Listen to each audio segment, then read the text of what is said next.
کھولو اسے۔ بزرگ آدمی کی آواز کانپ رہی تھی۔ بارش تیزی سے برس رہی تھی۔ قبرستان کے باہر کھڑے تینوں نوجوان ایک دوسرے کا چہرہ دیکھنے لگے۔ ان کے سامنے مٹی سے بھرا ایک پرانا تھیلا پڑا تھا۔ میں نے 40 سال انتظار کیا ہے، بزرگ آدمی نے آہستہ سے کہا۔ آج سچ سامنے آنا چاہیے۔ تھیلا کھولا گیا۔ اندر سے ایک زنگ آلود ڈائری نکلی۔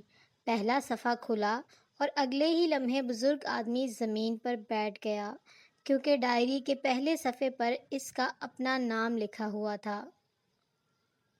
حالانکہ یہ ڈائری ایک ایسے شخص کی تھی جو 30 سال پہلے مر چکا تھا۔ کہانی شروع ہوئی تھی تقریباً 40 سال پہلے۔ اس گاؤں میں دو دوست رہتے تھے، کاشف اور نعمان۔ دونوں ایک دوسرے کے بغیر ادھورے سمجھے جاتے تھے۔ لوگ کہتے تھے اگر ایک کو تلاش کرنا ہو تو دوسرے کو ڈھونڈ لو۔ وقت گزرتا گیا، دونوں جوان ہو گئے۔ پھر ایک دن اچانک پورے گاؤں میں خبر پھیل گئی کہ نعمان لاپتہ ہو گیا ہے۔ کسی کو کچھ سمجھ نہیں آیا۔ پولیس آئی، تلاش ہوئی، دریا، کھیت، جنگل، سب جگہ ڈھونڈا گیا، مگر نعمان کا کہیں کوئی نشان نہ ملا۔ چند مہینوں بعد سب نے اسے مردہ مان لیا، سوائے ایک شخص کے۔ وہ تھا کاشف۔ وہ ہر جمعرات قبرستان جاتا، گھنٹوں ایک خالی قبر کے پاس بیٹھا رہتا۔ لوگ اسے عجیب سمجھتے، مگر وہ کسی کی بات نہ سنتا۔ سال گزرتے گئے، 1، 2، 5، 10، پھر 30 سال۔ گاؤں بدل گیا، لوگ بدل گئے، مگر کاشف کی عادت نہ بدلی۔ وہ اب بوڑھا ہو چکا تھا، سفید داڑھی، کمزور جسم، لیکن ہر جمعرات قبرستان ضرور جاتا۔ لوگ پوچھتے آخر کیوں؟ وہ صرف اتنا کہتا، میں کسی کا انتظار کر رہا ہوں۔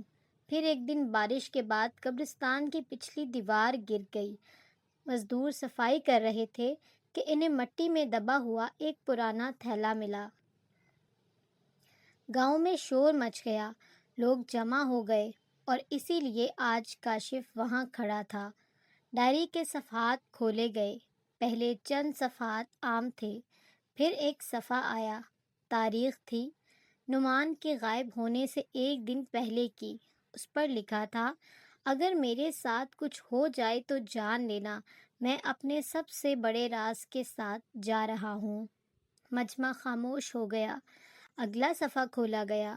اس پر لکھا تھا، میں نے اپنے دوست کاشف سے ایک بہت بڑی بات چھپائی ہے۔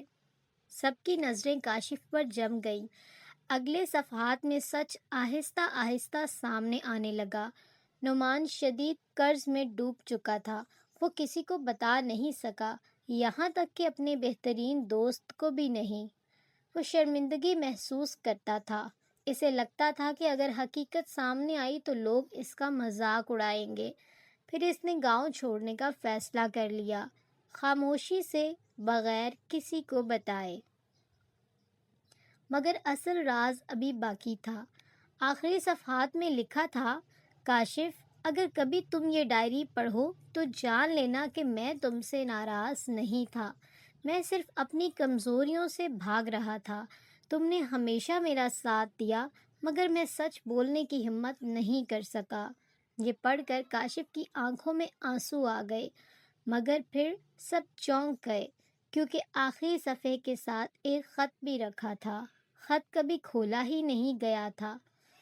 اس پر صرف ایک جملہ لکھا تھا، یہ خط 40 سال بعد کھولنا۔ مجمع حیران رہ گیا۔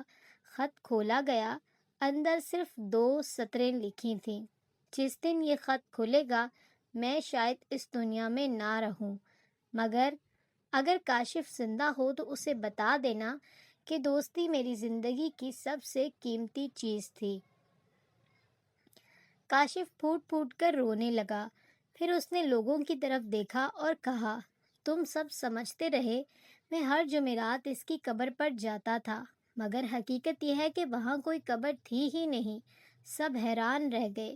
کاشف نے لرزتی ہوئی آواز میں کہا، میں ہر جمعرات وہاں بیٹھ کر دعا کرتا تھا کہ میرا دوست جہاں بھی ہو خیریت سے ہو۔ میں نے کبھی یقین ہی نہیں کیا کہ وہ مر گیا ہے۔ اس رات گاؤں والوں کو ایک عجیب سبق ملا۔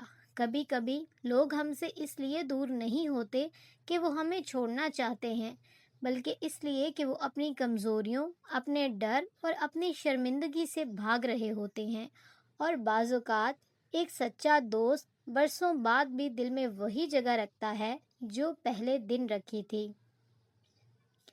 لوگوں کو کھونے سے پہلے ان کی بات سن لیا کریں۔ کئی راز نفرت کی وجہ سے نہیں بلکہ خاموشی کی وجہ سے پیدا ہوتے ہیں۔